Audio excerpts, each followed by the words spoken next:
You feel this nervousness on the phone there? Sir, I've been trying to make an urgent phone call up there. Well, I don't think it's something I want to do on an overseas phone. You gotta make some phone calls. Hang up the phone. Prank caller. Prank caller. Ladies and gentlemen, welcome once again to Packernet After Dark.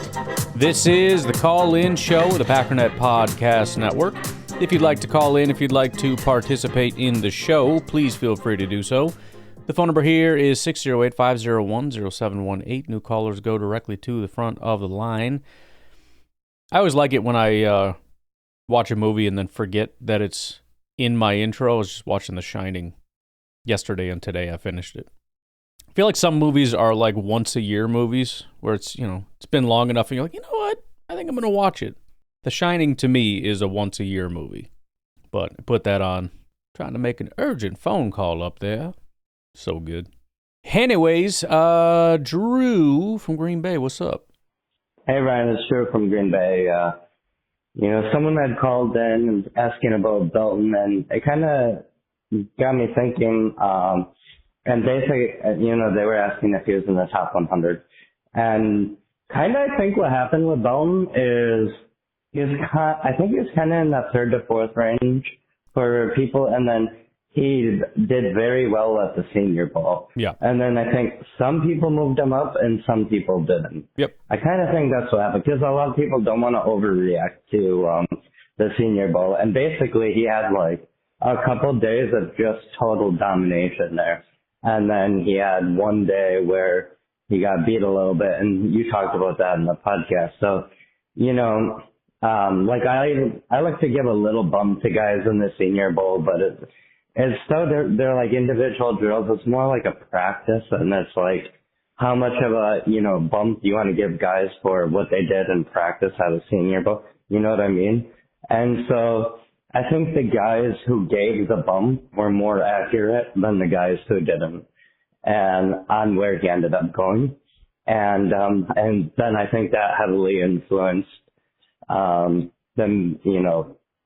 draft people, even me and stuff, where it's, everybody's got them ranked in the third round or whatever because they didn't give as much of a bump, and the teams had them bumped up more to the second round.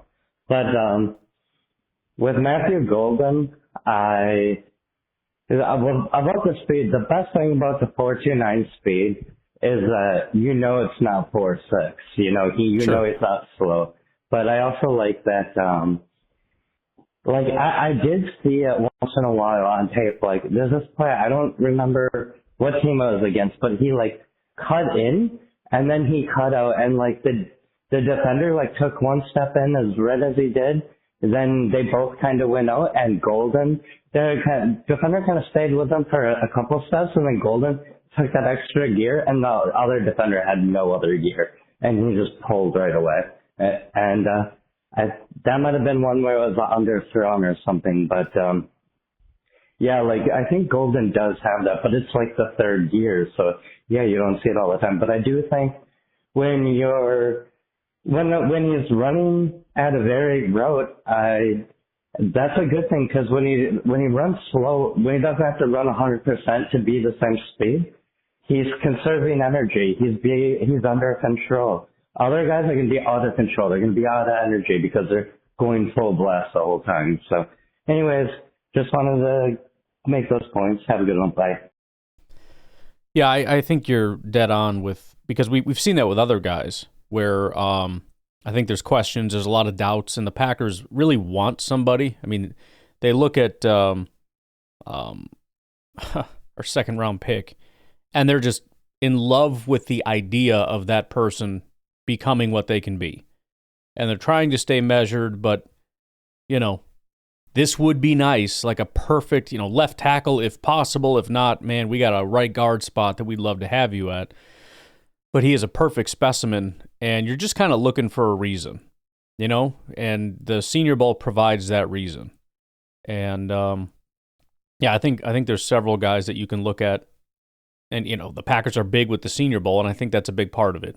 And you hope it's not a matter of, they fall in love with people that they shouldn't, and they're looking for any excuse.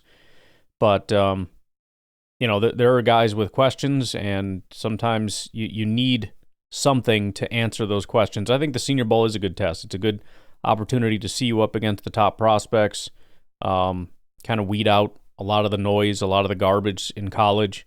Whether it's the college scheme or it's the college competition or whatever the case may be, we're bringing all the best of the best in here. Obviously, some better than others, but let's get all these guys in here. And then we got NFL coaches coming in, telling you what to do and how to do it in an NFL fashion. Obviously, teams vary in the NFL, but not to the extent that you would see in college with some of the stuff that they're asking them to do in college. It just doesn't exist really in the NFL. So it's more, let's see these guys do NFL things against NFL players. And you get a guy like Belton who checks every single physical box, and is sky-high potential. I mean, through the roof. You just don't see big guys like that can move like that. And it's hard not to fall in love with that prospect, and you understand what the issues are, but you get him in the Senior Bowl, again, doing NFL stuff against NFL prospects, and he's dominating. He kind of had a little bit, I think, on day 2, or maybe it was like day 3 or something, because I think day 2 he said it was pretty good. Doesn't matter. I don't know how many days of practice plus the game that there are, but that's a great opportunity to get in, and if you show that you can do it, then I think the Packers look at it and say, yeah, we still got to work through some stuff, but man, this guy, we think he answered the questions well enough that we can take him. It's kind of funny, too, when you listen to these guys talk and the way that they talk. Obviously, there's a ton of prospects to choose from, and you got to decide which one are you going with. And there is an element of maybe they can make it to the next round, but I doubt that they allow that to influence them too much, especially if they love a prospect. And you're not going to take like your 4th or 5th or 6th favorite just because you think some other guys might fall or something. You know what I mean? It's just you're primarily looking at the top of your board and less about who's going to make it to the other side. But the biggest question is, who are you least willing to lose in this situation? Who would break your heart the most if you went to the 3rd round and they weren't there? Because they mentioned with Savion Williams, they wouldn't have had a problem taking him in the 2nd. They probably wouldn't have, because he would have been like their 8th, 9th, 10th choice or something. But there's probably a pile of, 10 guys or something they're looking at. And the question comes down to, who can you just not be without? And that's what gets you excited about any of these picks. Again, they could absolutely be wrong, and they have been wrong several times. I'm expecting massive things from this draft class because of how magical it was, especially Matthew Golden. He is not allowed to bust because that was way too magical of a same with Barron Sorrell. You got to at least be mediocre in this roster because that was way too special of a moment for that to be ruined. But it's kind of cool to think of it that way. And yeah, as far as your observations with Golden, I remember that with Marshawn Lattimore, as random as that is. That was like around the earliest, one of my first years actually watching prospects and everything else. And I remember watching, that was a great draft class. I think that was the year we got Kevin King, unfortunately. I remember there was another King in that class that I really liked, and we got the other King. And I'm like, wait a minute, that's not the King I like. But Marshawn Lattimore was the top of that class, and I remember watching him, and he seemed slow. I remember on one particular play, he was running, and he was about a step behind the guy.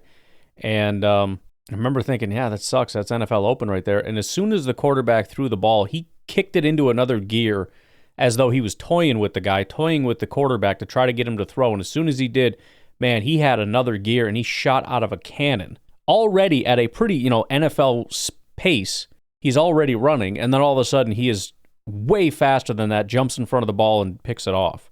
And at that moment, it was like, this is my favorite prospect. This guy is incredible. So, it's possible that that's a thing with Golden. Again, I just keep coming back to the go routes. This is not a situation where you need to be under control. This is just run as fast as you possibly can. It's a foot race. And if you got another gear, you need to engage it right now. And again, I have watched a small percentage of the amount of time he's played. I'm sure there's a ton of stuff. I'm tempted to go back and watch just because I just need to find one. You know what I mean? Just let me find one, because then it's in there. Why it wasn't on display more, I couldn't tell you. But I just need to go find it. And again, it would be a lot easier if you guys found it and just sent it to me. But maybe I'll just go on Twitter and see what they got over there. They got all kinds of cut-ups and highlights and everything. Anyways, and I don't mean to keep pushing back on Golden. I'm excited about Golden. I'm just, again, this is sort of my issue, and I understand there's all kinds of explanations that could be out there, but I don't understand how on go routes you just can't beat people. And that's a little unfair because he is behind them. It's just, sort of a half a step, kind of do a little mini push off and jump to try to catch the ball, you know what I mean? I guess I'd have to go back and look too. Once the ball's in the air, you have to adjust your speed to the ball, so maybe he has to gear down for the ball at that point, where it seems like he's not able to break away. He's really just kind of trying to slow down to not overrun the ball. I don't know. I'd have to look a lot closer. I should probably just stop talking about it, but the topic keeps coming up until I can get a more definitive answer on that. Hey, Ryan Scare from Southern Illinois. Yo. I don't know if you have noticed, but there seems to be a couple of dominating descriptions of this draft group and how this team seems to be trending. Tell me what you think. First round draft pick, speed. Yep. Second round draft pick, supersized. Mm-hmm. Third round draft pick, speed. Sure. Third and fourth round draft picks, speed, and so on. You had mentioned that you looked at Sorrell's combine numbers and how fast he was, and that was one of the first things that jumped off at me when looking at his numbers was his speed. And then with Colin, the next draft pick from Oklahoma. And I'd have to go, it was just kind of a glance because I was actually looking at the other prospect. I wasn't trying to find Barron Sorrell, but he just kept popping up on top. I'm going to have to circle back to that. I want to kind of dig into some of those numbers, but it wasn't just speed. That's the great thing. The combine speed, it was a little bit of that, but it was sort of those, hoop drills where you got to touch your hand to the ground and bend around the corner, and it's maximum miles per hour. So what is the fastest miles per hour you hit while you were doing this drill? That's speed bend stuff. Which again, he's supposed to be more of a power guy, but I'm kind of with you. When I went back and watched him, I hate to. It's kind of like with the Golden thing. Everybody wants to talk about the speed, and it's like, I don't know. I think I like all the other stuff. With, good Lord.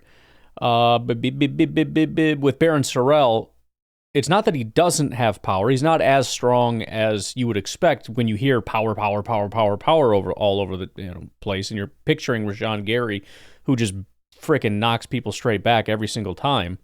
He's not that powerful, but he is more speed bendy. He's not like Colin Oliver speed bend, but he has more of it than I think you would expect. He's a little bit more. He's smaller. He's not like 270. He's under 260, I believe. It's like 258 or something. I don't know where he's at exactly right now or where the Packers want him to play at, but he's not as big as it feels like he should be when you keep thinking of a big dude. I mean, he looks massive, by the way. I mean, we've seen how big his muscles are and everything else, but on the field, again, he's like a 258 guy.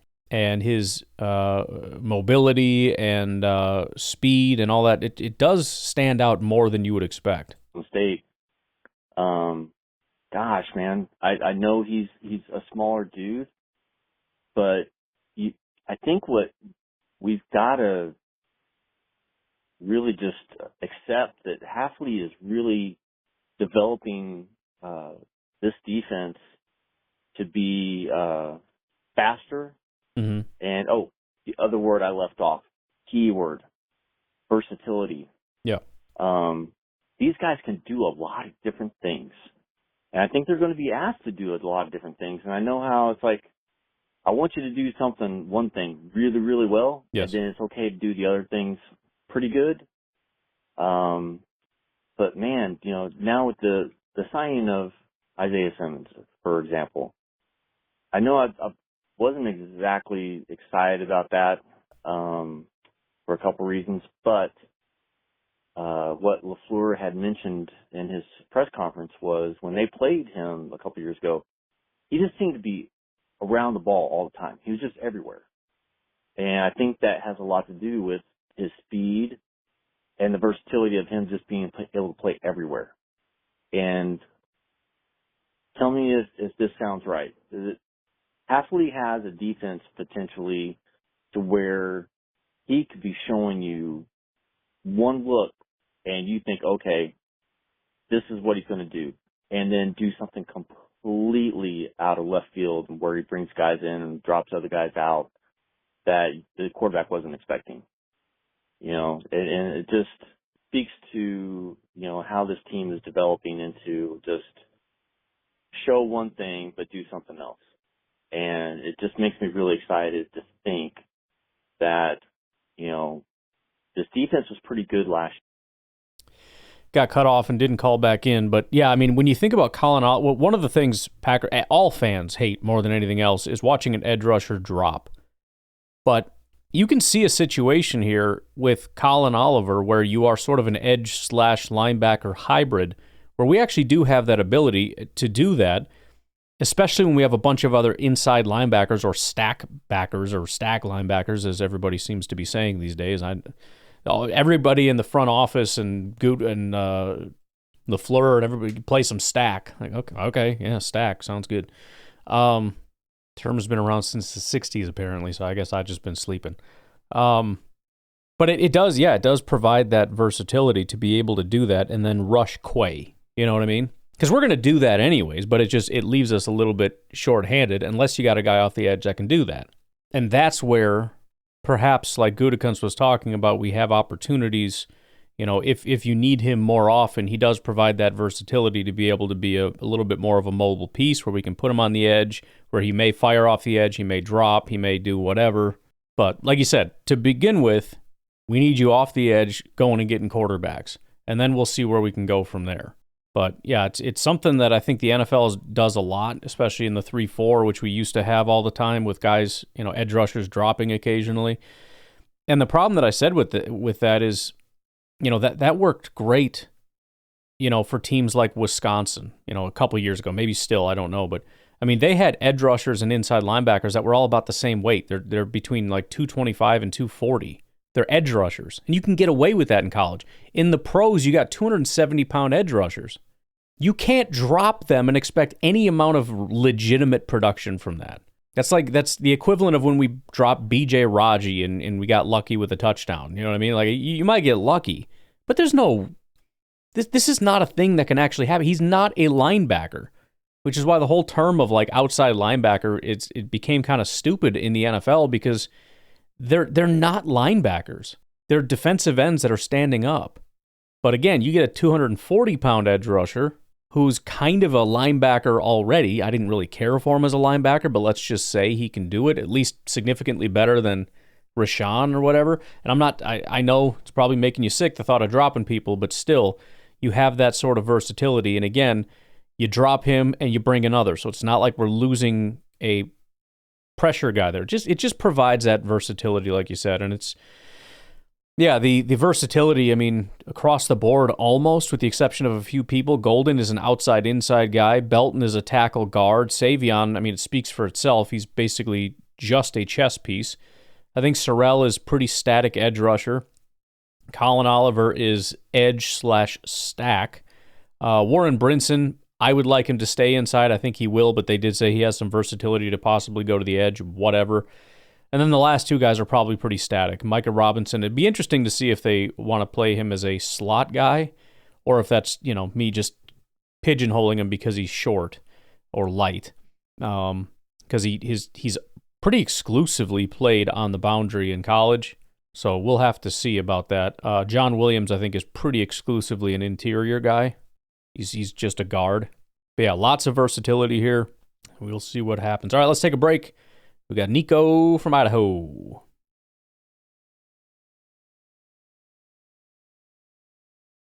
Play. Hey, Ryan, this is Nico. So I have a sort of a football question, but not really. So when whoever is in charge of, like, the Packers media, do they think it's really cool when they play an interview, like, I don't know, let's say from The Rock? Mm-hmm. And while he's talking, you just hear this stupid background music. Oh, I hate it. It's so annoying. No. It's like, what? Why are we... This isn't an action movie. It's an interview where, guess what? I don't want to hear a musical interlude.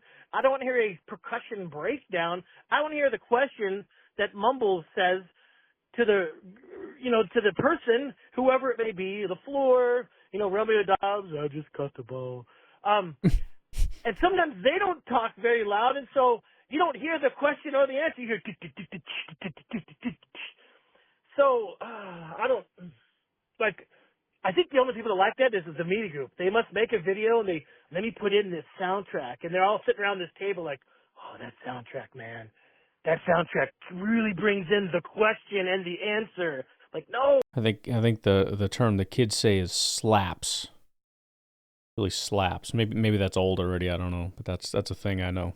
Literally nobody likes that, and it's not annoying because like when you or any other podcast host replays an interview from them, where it's almost impossible to hear the question and the answer because you're playing a recording. Even if I see the video online, I just don't watch it because it's annoying, Yeah, and I mean, online it makes a little bit more sense because they're playing like highlights, and so they put the music track to the highlights. But yeah, it's like you do understand that there's an interview taking place during these highlights that we can no longer hear, right? So that's a little weird. So, hey, Packers media people, I know you probably most listen to this podcast.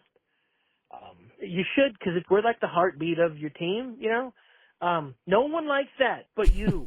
So stop that. Fix your crap and stop trying to be DJs and just play, I don't know, the question and the answer from the 2 or 3 people that we want to hear.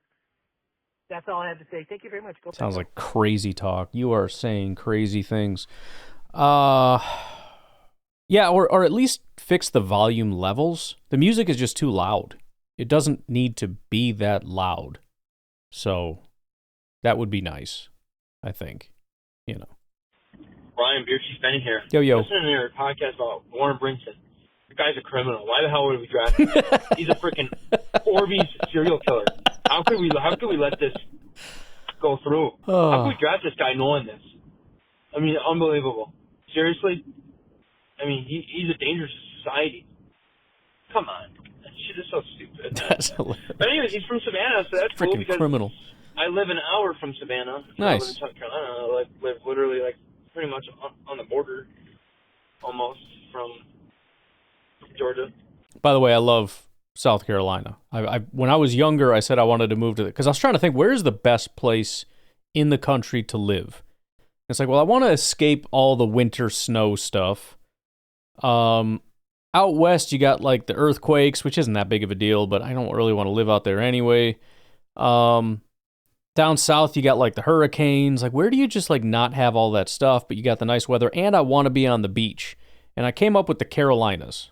I mean, occasionally a hurricane will kind of graze you after it eviscerates Florida, which takes the brunt of it and slows the thing down. But yeah, I mean, it felt like the Carolina. And then my buddy Mr. Blaine and I did a 1-day trip. It was just, or like a 2-day trip or something. It was a 3-day weekend, and I'm like, I'm going to South Carolina. I'm jumping in my car. I jumped on Facebook, and I'm like, hey, if anybody want to go to South Carolina, because I'm leaving like tomorrow. Blaine hit me up. He's like, I'm going to the Brewers game, but if you can wait for me, I'll go with you. So we left at a very late time because the Brewers game was out late, and we just started driving. I had no idea where to go. It was a holiday weekend, so there's no hotels anywhere. His mom is we're convinced she's like with the CIA or something crazy because she makes phone calls and things just happen. Now, we went to, I think it was Charleston, and they're like, yeah, we're pretty booked up. We've been booked up for weeks, and so he called his mom. I was talking to my mom, which was super random. I don't know if she must have called me, I guess, which is a very rare occurrence. But yeah, all of a sudden, as we're talking to, this is the craziest, like, with her. Great, super nice lady, but just scares the crap out of me just for these reasons. Calls his mom. We go back to the front desk. She's like, yeah, I'm sorry, there's nothing we can do. The manager comes flying out, like in a speed walk, and is like waving his hands, begging stop talking. And he's like, sirs, we have a room ready for you. We can take you to the room. I'm like, oh, okay, great. We go upstairs. It's like a giant suite. We walk in like, this is pretty dope. Get a phone call from the same lady that was like telling us there's no place there. She's like, is there anything I can do for you? You need like, I don't we're good. Anyways, so then we had no idea where to go.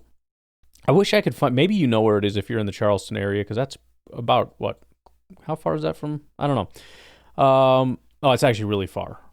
I was thinking how far from Hilton Head, because that's where we went on our honeymoon. Hilton Head, fantastic place, by the way. We enjoyed the living crap out of that. Blaine and I are like, we got to get some swag, dude. We're down here, and we're searching around on my GPS or whatever, and we find something. It's like, I swear, it was like Green Bay Road, and I was like, well, that's like destiny. We got to go there. I may have told this story. I'm sorry if I did. So we're going there, and it's like all this Green Bay stuff and like Lambo or something. It's like, this is crazy. And then there was like a store called Dirty South Wear, I think is what it was called. And it's like, dude, that's it. Dirty South. Like, let's go get some swag real quick. We get off the expressway. There's nothing but cops everywhere. We pull down like a dirt road. There's this kid riding a bike, like from frickin' training day. Just rides right up next to my window, just mean mugging me. Blaine's in the seat next to me, like, bro, we got to get out of here now. This is bad. We got to go. And I'm like, let's just go see. Go around the corner, park. It's just a house in the freaking ghetto. And there's nothing there. It's a house with boarded up or like bars on the windows. And he's like, dude, I'm not kidding. We got to get out of here now. I'm joking around. Let's go knock on the door and see what happens. That dude on the bike comes back around and starts heading toward us. I'm like, nope, we got to go. We got to get the heck out of here. But we asked the people where's a good place to go, and they said Isle of Palms. So after Dirty South where we got nothing, we went to Isle of Palms, and that place is like heaven on earth. We crossed that long bridge, no idea what to expect, and it's exactly as advertised. It is just rows and rows of palm trees out on the beach. Spent the day out there, got sunburned about as bad as anybody can possibly get sunburned, and drove home. And that was one of the worst experiences I've had as far as driving while tired. It's like one of two experiences where you legitimately feel super drunk. I remember going through the loop in Chicago, probably at like 1, 2 o'clock in the morning. And there's so much like merging and stuff going on. And I'm just hitting the gas like, I hope. Because this is like really fast. And it's just like, you have to merge now. And I'm like, I don't know, dude. I don't know what's going on. We got to get over. Scary. Don't do that. But yeah, Hilton Head was fantastic. Drove down to Savannah. It's very nice down there. Very historic, which I dig that. I like that about South Carolina. You go driving around, they're like, oh, this is where like a bunch of people died and like, the wars happened and cannons fired. And I'm like, that was freaking dope, dude. Anyway, sorry. So it'd be cool, like maybe if one day, like in the off season or some crap, I'm like just chilling in Savannah. I see, I'm like, yo, Warren, what's up, bro? Go back up. Like, yeah, dude, man, I've always wanted that to happen. Honestly, like just be out in public and like where I live and like just some Packers players. You always sound like you're on a boat, dude. Just chilling. Like, and I always say I would be like respectful about it, but you know, like during the off season, and if they were just chilling over here in South Carolina or somewhere that I'm at, you know, that'd be awesome. But I think I would have a high chance of seeing him possibly, especially if he lives in Savannah. I'm sure he's gonna want to be with family and stuff. But yeah, that's all I want to say. It's just a funny little phone call. Nothing else that I got, man. I think Jair is going to be coming to a deal pretty soon here. Think so? And yeah, everybody have a good day. Yeah, I'm still a little skeptical on that, but again, we kind of vacillate back and forth on he's coming, he's going, he's coming, he's going. Again, I think the only way he makes money, Cinco de Mayo, what? Dog, I gotta make tacos today. It's already, I don't have time. Oh, nobody told me it was Cinco de Mayo, dude. Yeah, that's all right. It's fine.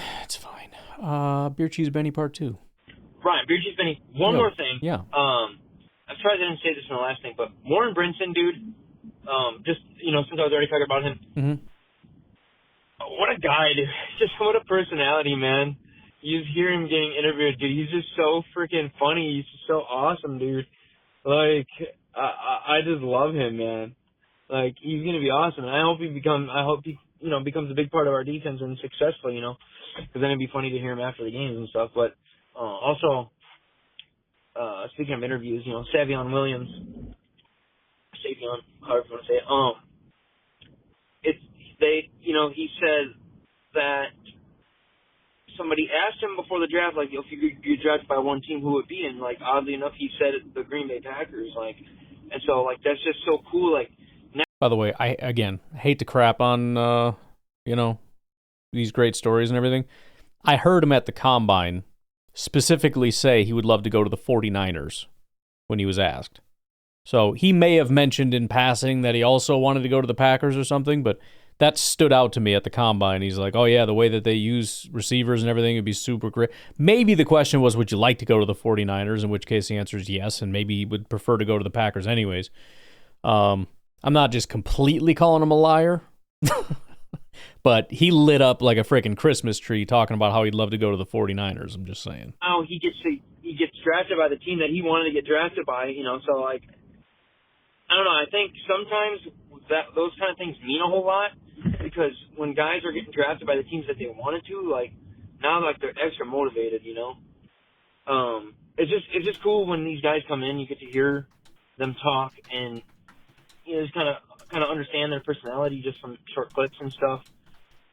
And I'm really looking forward to some more stuff, and just to see as they progress through, like, rookie minicamp and, like, everything else, and, like, training camp, just kind of see, see kind of what the coaches are saying about, like, their work ethic and, like, how they're doing in practice and stuff, but also just to hear their thoughts about, being a Packer and, like, kind of transitioning into the NFL. Like, I don't know. Everything's really exciting, and I love it, man. Now I just need the season to start, because I tell you what, man, the Milwaukee Brewers are really pissing me off. I'm really honestly sick of it. I mean, we're only 2 games below 500, but it's really looking bad. It's looking Sorry to hear not good. And honestly, I just need the Packers again. Well, I mean, I'm not even looking to jump the gun, man. I'm excited about the off season. I'm excited about next week getting a little bit of this, a little bit of that. A little bit of news, watching some boys do some things. Very excited for the training camp and whatnot. Again, the trip to the draft was so much fun. I've never gone up to training camp. I don't know. Maybe just take a little trip. See what happens. Me and the boy go hang out. Maybe the girls will probably want to go too. We can go play on the swing set and stuff that's out there, and be less people. It'll be fun. Be a good time. Maybe not. I don't know. But I've never actually been there before to do it. It would be kind of fun. We'll see. I don't know. Why don't we take a break? And we got a bunch of Andy from Kansas.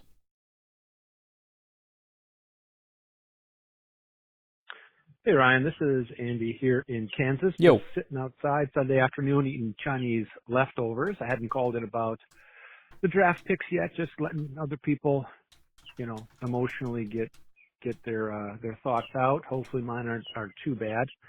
So, Goody, obviously didn't do some of the things we thought he'd do. Mm-hmm. Some, I think, on the upside, and others, a lot of people thought wasn't so great. I'll get to that later on. But, if you had a filing cabinet, if Goody had a filing cabinet, the drawer would be labeled, you can't make everybody happy. Mm-hmm. And inside would be this 2025 folder of draft picks, along with other folders such as your thoughts on whether Die Hard is a Christmas movie or baby names you think are cool. They're all under the you can't make everybody happy. So let's just look into what did actually. By the way, I Gutekunst, like early on, this is a classic Gutekunst draft where he doesn't pick anyone you expect. He doesn't do anything you want. It's just, he's had a couple, though, especially more recently. Obviously not this one entirely, which it's kind of split, actually. But he's had some in the past that are like, Gutekunst knocked this out of the freaking park. Like, everybody was just excited about the positions and the players and all that stuff. He kind of regressed a little bit this time, and hopefully it pans out. I'm not saying it's going to be a bad draft, but outside of Golden, you had more reaches, which are usually not great, but a little bit more reaches in this draft, a little bit less of the positions that people wanted. Again, I think people are coming around to it, but you can't win them all. You can't make everybody happy. Is first round pick. Obviously, The great hands Goody mentioned, which is awesome considering last year's problems. The speed, and I remember you mentioning, he said he doesn't seem like he plays very fast. That is Matthew Golden. But then after the draft, looking at some of the tape, thinking, yeah, but he was underthrown all the time. So I don't even think we know all the things that he could do. So a pretty neat thing. People that are dissatisfied with his size, well, can't make everybody happy, right? Yep. So we got a guy in the third round that has size. Yeah, but he might have hands issues. Okay, look, you can only get what you get.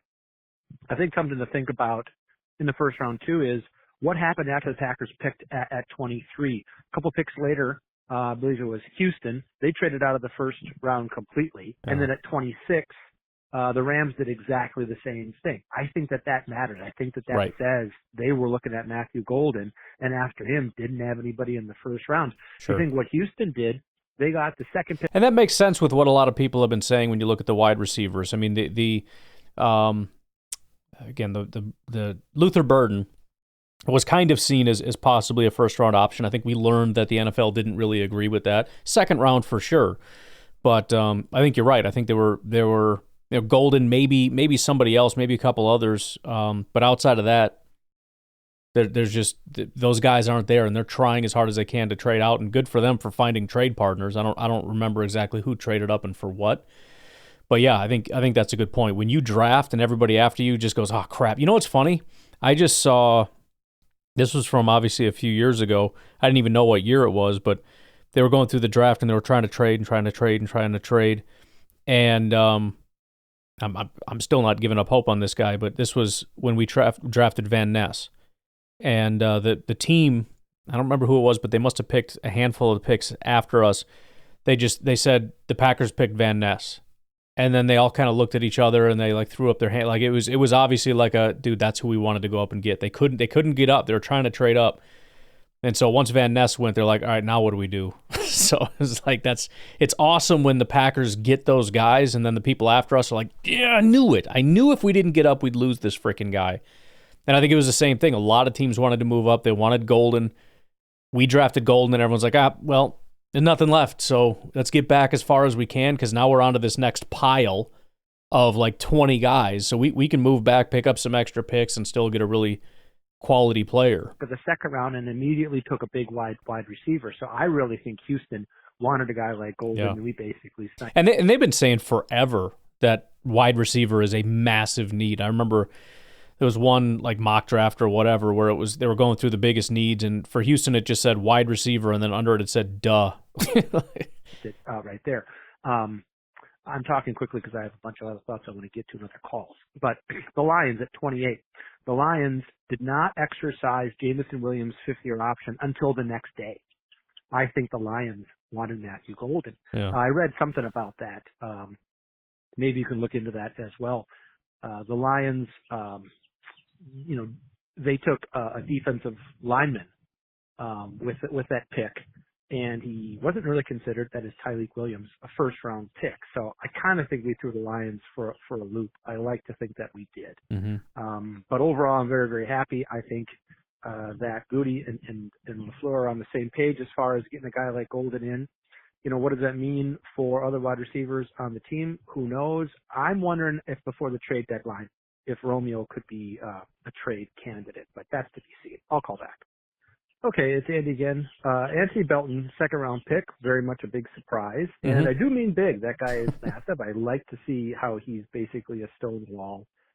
Cannot get moved. It kind of reminded me of an interview that I saw in SI a few years ago about William Perry and some of the things that the Fridges had to go through since he retired. And one of the questions in the interview was, what did you want to be when you were little? And his answer was, I don't know. I had never been little before. I thought that was good. Escalade. What a great nickname. Yeah. I think that's one of those things that you Escalade, go hear with. the roar. We talk about get off the bus guys. Have you ever seen one of those World's Strongest Man competitions? Oh, yeah. So they have this harness and some sort of extra strength rope, and they hitch the guy to a 747 and let him pull it across the tarmac. Okay, so I don't want them to pull a plane. What I want them to do is is on the team bus, get close to the entrance where the guys get off, and then stop the bus, and then hook Belton up with one of those harnesses, and instead of a get off the bus guy, he would literally pull the bus into the stop. And that's how you would see the guy for the first time. He's pulling the friggin' team bus on his shoulder. Be awesome until he shreds his friggin' Achilles or something doing that stunt. Or on his back there. That would be awesome. Size, right? Trenches, all that great stuff. Yeah. Looking back to the playoff game against Philadelphia, I have no idea how much they look back on past years as they move towards the present. But Philly's not going to get any smaller, and they're going to be in the playoffs most likely. So I think you do plan for that kind of a thing with a guy like Belton. All right, I'll call back. All right, part 3. Ryan Fandy. So Savion Williams. I'm going to go with Savion because it makes it sound like Goody's savvy. I don't need saving. I have a savior. So with Savion Williams, big guy, obviously can get off, any kind of press coverage that you might throw with him. I know that you talked about it, and overall I agree. I don't need LaFleur to get ultra creative with the wide receivers and all sorts of things, but I'm not going to pretend that he's not going to still use jet sweeps. Sure. You can't really blame the jet sweep play if it's not successful. I think you just got to change the personnel that's running it. Well, and that's a big part of it too. I mean, there are times when you look at it, and first of all, again, it does actually work a good amount of the time. Not as much as we would like, obviously. But then secondarily, there are times when you look at it and it's like, boy, if there was just a block there, one guy shot into the backfield and tackled him in the backfield and we're mad at LaFleur because a guy missed a block. I mean, I guess, kind of, but I don't know. So hopefully Savion can work that if that's still LaFleur's plan. 4th round, Sorrell, what a guy, hanging around the green room until day 3. I mean, a dedicated guy, all the way through. It's a great story, picked by the Packers, awesome thing. You think of Shedeur Sanders. Shedeur Sanders, is it kind of like in Napoleon Dynamite where he goes with Trisha, and then as soon as he gets to the dance, he basically just leaves them. A lot of hype, a lot of excitement, good-looking gal, and you're a nobody in the end, versus what I think Sorrell is. He's more like Angus, if you remember Angus Bethune from that great movie Angus, who shows up kind of alone, and who is this guy? And he leaves with the cute gal in the end, which makes the movie, incredible. So if Sorrell is Angus, where he wins us over, not because we knew him ahead of time, but because we learned to love him, that's a great, great thing.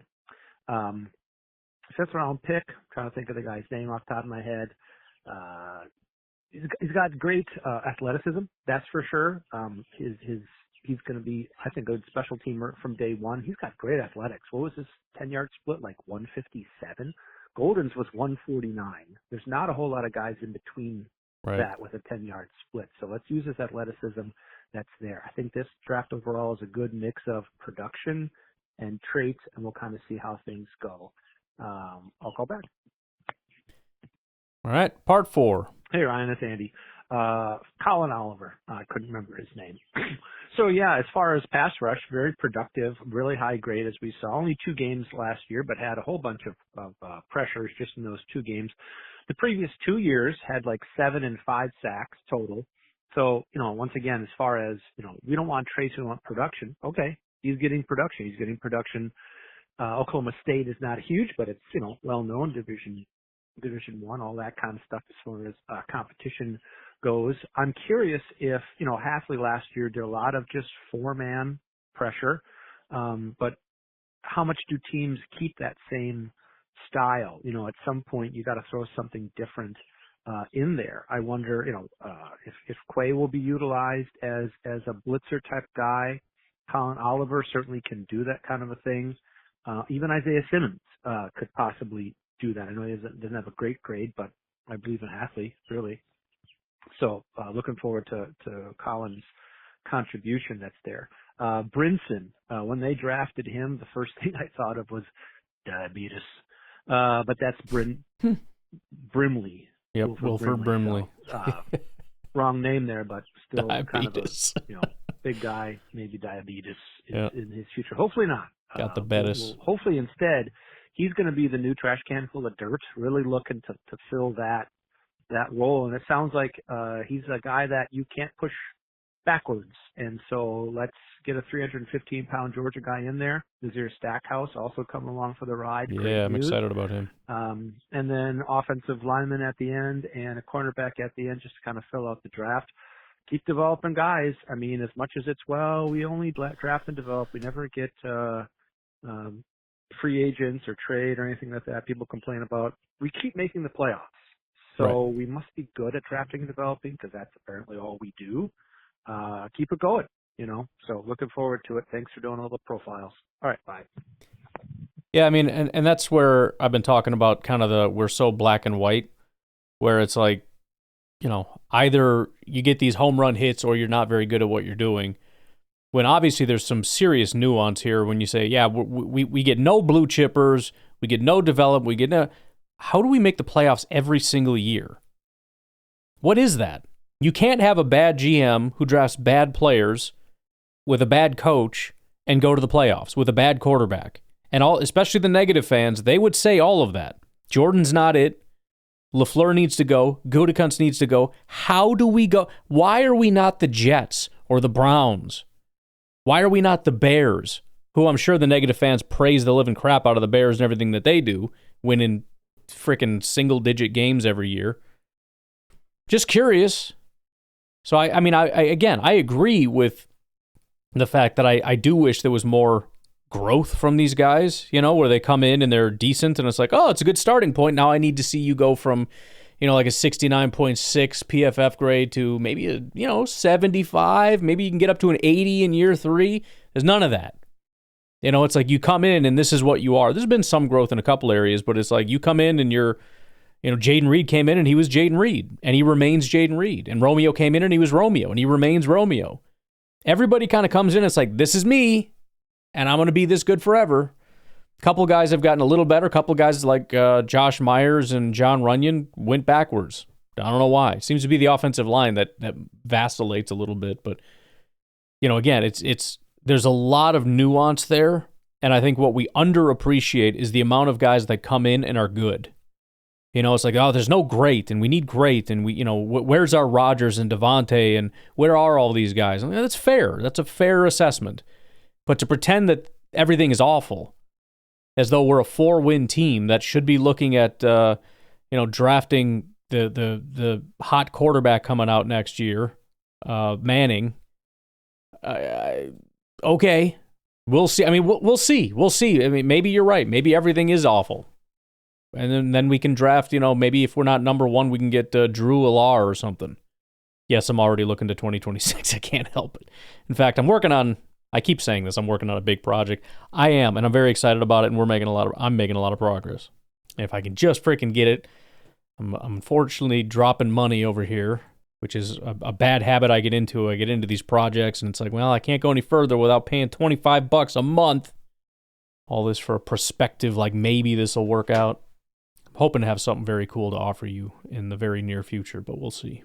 If you're into the draft, I know everybody's like out of draft mode now, but there's some psychos that are potentially ready to look at 2026, and this is going to be a fun little ditty here, but we'll see. We'll see. I'll tell you what, I'm going to leave it there with the Andy from Kansas. We got Rico, Drew from Green Bay, and some Kyle from Madison, so we're pretty close to an episode for tomorrow, but keep those calls coming. Andy, I appreciate you. Beer Cheese, Nico, Garrett, Drew, all the crew. Appreciate you guys, and I will talk to you tonight, tomorrow, whatever. Have a good one. Bye-bye.